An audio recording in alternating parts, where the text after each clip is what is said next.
Hello, everyone, and welcome back to English Pod. We have an upper intermediate lesson for you today. My name is Marco. And my name is Catherine. So today we're talking about something that everyone who's ever lived away from home has felt before.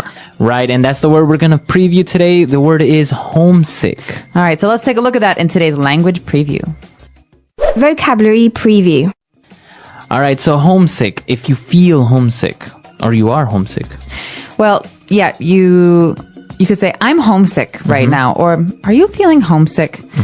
So it's a word that means I miss my home, I miss my family, I'm far away, or I haven't seen my family in a long time, and for some reason you just feel sad. Okay, so it's a feeling. You feel a little bit depressed, you feel sad because you're homesick. Right. Okay, so this is what's happening today in our dialogue, so let's listen to it for the first time.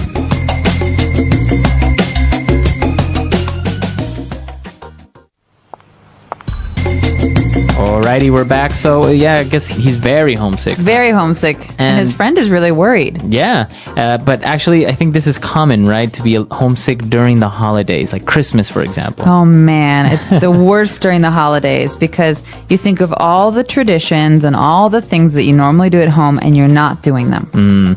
So this is something we're going to talk more about a little bit later on, but let's take a look at some of the language that was used in Language Takeaway. Language takeaway. This first one is key, right? So when you move away from home or when you move to a new place, you have a period of adjustment. So adjustment is kind of finding the right balance or doing something so that you can kind of feel comfortable. Okay, so you have to adjust to your new life away from home. Or your new environment. So many times people say, wow, moving to China must be a big adjustment. So it means there's so many differences that it must take a long time to feel comfortable again. Okay, all right, so that's adjustment. What else do we have?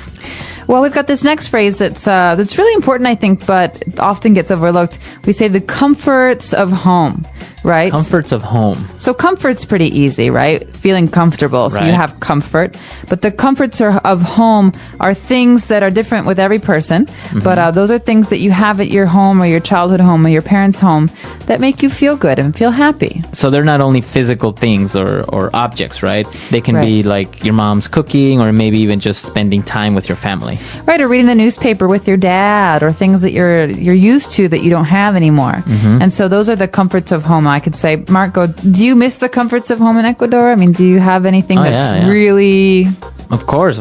I think one of the main things is actually not living in the city because I used to live in the valley, a little bit further away and kind of almost countryside. So that's one of the comforts of home that I miss. Oh, you're making me nostalgic and I've never even been. All right, well, this is our next word, actually. Right? Nostalgic. Nostalgic. It's a feeling. I'm feeling nostalgic, or he's just really nostalgic.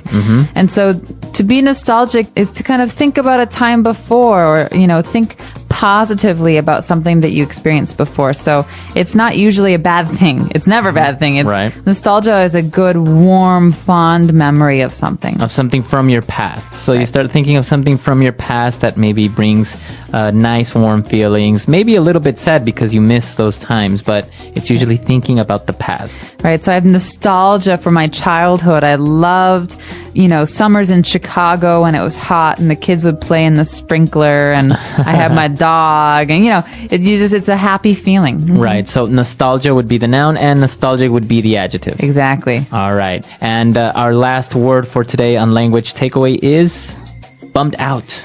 Bummed out. Okay. I'm bummed out. We've got another feeling here. So we're all full of feelings today.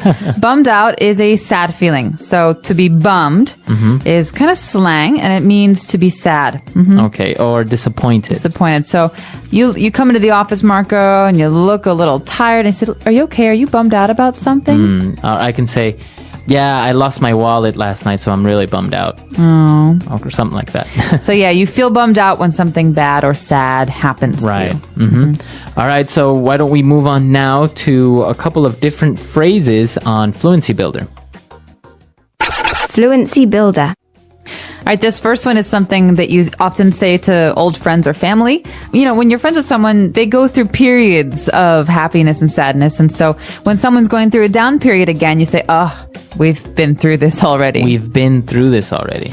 Or, when you're giving someone advice and they never take your advice, you say, listen, we've been through this already. You should know by now that and then, whatever the advice So is. this has happened before, or we have experienced this before, or we already solved this problem or situation. Right. You could imagine two bank robbers who are going over their plan for the 10th time, and then the one says to the other, hey, we've been through this already. You should know the plan by now. Exactly. All right, so we've been through this already. They were talking about the adjustments and everything. And then what other phrase did they use? Well, the next couple of phrases have to do with the friend's suggestions, because she has a lot of ideas to cheer her friend up, the depressed one.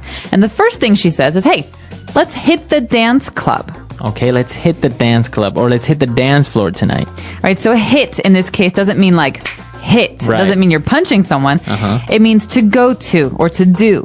All right, so we can say, let's go to the dance club tonight. Let's hit the dance club. Exactly. It doesn't have to be a dance club, but let's hit that concert tonight. Yeah, I really want to go there. Okay, so you can hit pretty much any place, right? Exactly. And this is a very kind of spoken language, so you wouldn't say this in your essays, but it's a good way to talk about plans with friends. All right. And our next word actually is kind of interesting because it's very colloquial, and it's a wingman. I can be your wingman tonight.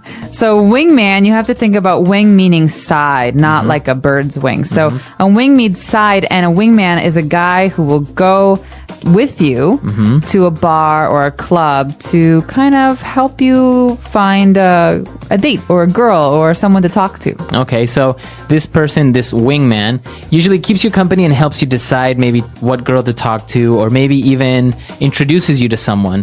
Right. At a club or at a restaurant or bar or whatever. And, the key is that people don't like to go alone to bars, right? Because you feel sad and then you look weird because you're all alone. And the same is true for girls. And so if a guy wants to go to a bar and he sees two girls, well, he has to have a friend to talk to the other girl. Right. So a wingman also helps in that sense. He helps balance things. All right, so there's a whole science behind the wingman. Yeah, I'm sure if you look it up on Wikipedia, you'll find 10 pages of information. All right, so since they are going out tonight, they said it could be boys' night out. Okay, so this is another phrase you hear all the time, especially among young people. Boys' night out and girls' night out. And so, sometimes you spend a lot of time with your husband or your wife or your boyfriend or your girlfriend, and you just want to have some time with your friends. Right. And so you call this girls' night. For me, girls' night out, you just go out and you do girl things. Guys' night out, you do other things. Okay. And so in this case, girls only or guys only. Boys' night out is only guys. Exactly. And that's why this is funny, because it's the girl who says, hey, let's have boys' night out. And she's not really a boy. All right, great. And, he agreed to go out and everything, but he warned her about him going on a drinking binge. Okay, now this is important. A lot of people who are depressed or sad, when they drink a lot. And so binge means to do something in excess, to do it too much. Okay, so a drinking binge would be drinking alcohol in excess, too much. Too much, so getting drunk right away. Okay. And it's not healthy, and we do not condone it. No. Right, exactly. Very good. So some very interesting phrases in this dialogue today. I think we should listen to it one more time, and we'll be right back.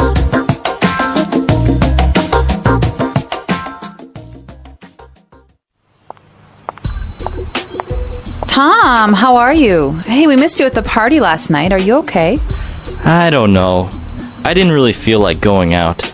I guess I'm feeling a little homesick. Come on. We've been through this already. Look, I know the adjustment was hard when you first got here, but we agreed that you were going to try and deal with it. I was. It's just that the holidays are coming up and I won't be able to go home because I can't afford the airfare. I'm just longing for some of the comforts of home, like my mom's cooking and being around my family. Yeah, it can get pretty lonely over the holidays. When I first got here, I'd get depressed and nostalgic for anything that reminded me of home. I almost let it get to me, but then I started going out, keeping myself busy, and before I knew it, I was used to it. I see what you mean, but I'm still bummed out. Okay, how does this sound? Let's get you suited up and hit the dance club tonight. I hear that an awesome DJ is playing, and there will be a lot of pretty single girls there. You know, I could really go for that. You don't mind being my wingman for tonight? Not at all. It'll be fun. It will be like a boys' night out. Well, kind of. Great! I must warn you though, whatever happens, don't let me go on a drinking binge. Trust me, it's not a pretty picture.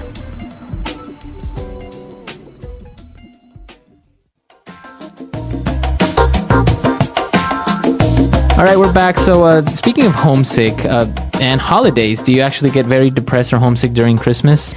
I do. Well, my family has a lot of Christmas traditions that are just really kind of wonderful, and we do them every single year. And so the first time I spent Christmas away, I was living in Italy, and it was kind of similar. But then the second time was when I was living in China, and China was just not the same. No Right. oven, so no Christmas cookies, and no granny who pours vodka and eats meatballs, and like my mom not running around the kitchen. You feel lonely, and then all of a sudden you get a phone call, and it's the entire family, and they're all together eating, having an amazing Christmas, and they think it's going to help you feel less homesick, but it makes you feel more homesick. So you definitely have nostalgia for those days during the holidays. But what about you? I rarely get homesick, but yeah, sometimes during Christmas or New Year's.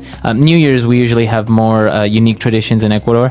So it's very fun. The family gets together, we dance, we eat. So, but yeah, I've been away from home so long that I rarely get homesick anymore. But it's great to go back and spend time with the family. So after my visit to Ecuador, then I might get homesick for a little while, but then it goes away. passes. Yeah. Well, you guys should tell us, do you ever feel homesick? And if you do, what do you feel homesick about? What do you miss? Maybe mom's cooking, maybe family, maybe the comforts of home. The rain had been falling for 3 days without pause. The cobblestone streets of the town glistened like mirrors, and the rooftops dripped with heavy beads of water. Most people hurried along with umbrellas or stayed indoors by the fire, but at the far end of a quiet alley sat a girl on a wooden stool, her knees tucked beneath her chin. Her name was Lila. She was small for her age, with tangled black hair that often fell across her eyes and clothes patched more times than she could count. A battered satchel lay at her side, filled with brushes and tiny jars of paint she had collected over the years. She could not afford canvases, so she painted on scraps of wood, broken tiles, even the side of abandoned crates. But what set Lila apart from every other child in town was this: the things she painted sometimes came alive. It had started when she was 7. She had drawn a bird with charcoal on the wall of her bedroom, and as she stared at it, the bird had tilted its head, ruffled its feathers, and let out the faintest chirp before fading back into stillness. Lila never told her parents. They were too busy worrying about food, rent, and keeping warm through winter. But the secret lived inside her like a flame, and the older she grew, the brighter it burned. Now she was 12, and whenever she painted with true feeling, when her heart ached or her soul longed for something, her creations shimmered for a few brief moments as if they had borrowed life from her imagination. On this rainy afternoon, Lila sat hunched over a cracked wooden board she had scavenged from the trash. She dipped her brush into a jar of deep blue and painted the sky she wished she could see. Wide, clear, endless. As her brush moved, she whispered softly, "If only the clouds would part." When she lifted the brush, the painted sky shimmered. For a heartbeat, the rain seemed to slow. The clouds above trembled, and a sliver of sunlight peeked through. But only for a moment. Then the shimmer faded, and the board was just a board again. Lila sighed. She always wanted the magic to last, but it never did. A voice interrupted her thoughts. "That's beautiful." Lila jumped, nearly spilling her paints. A boy about her age stood at the mouth of the alley, his blonde hair plastered to his forehead from the rain. He wore a neat coat and polished boots, far nicer than anything she had ever owned. Embarrassed, Lila hugged the board to her chest. "It's nothing. Just a painting." The boy tilted his head. "No, it's more than that. I saw the sky change. You made it happen, didn't you?" Lila's heart thudded. Nobody had ever noticed before. "You must be mistaken. she said quickly, stuffing her brushes into the satchel. Go home. But the boy didn't leave. Instead, he stepped closer, lowering his voice. I'm Thomas. My father owns the bakery near the square. I won't tell anyone, but can you do it again? Lila hesitated. She should refuse. The magic was hers alone, fragile and private. Yet something in Tomas's eyes, not greed, not mockery, but wonder, made her soften. She dipped her brush again, this time into yellow, and painted a single flower onto the wet stone wall. The petals shimmered gold. For a few seconds, the blossom trembled as though touched by wind. Then it faded. Tomas gasped. That's incredible. You're like... He searched for the right word. Like a magician with colors. Lila shook her head. No, it's not real. It never lasts. But Thomas smiled. Even a moment of magic is better than none. From that day, Thomas began visiting her in the alley. He brought scraps of bread from the bakery, sometimes even sweet buns still warm from the oven. In return, Lila showed him her world of paints, where she painted birds that fluttered, stars that twinkled, waves that rolled. Each time, the shimmer was brief, but real enough to make Tomas laugh in amazement. For the first time in her life, Lila did not feel alone, but not everyone shared Thomas's joy. One evening, as the sun set behind the rain clouds, the mayor of the town happened to pass through the square. He was a large man with sharp eyes and a cloak that dragged across the ground. He prided himself on order, on keeping the town neat and respectable. So when he noticed two children crouched in an alley, laughing and painting on broken boards, his curiosity turned to suspicion. What is this nonsense? He barked, striding toward them. Tomas leapt to his feet, stammering, It's nothing, sir. Just drawings. But Lila froze.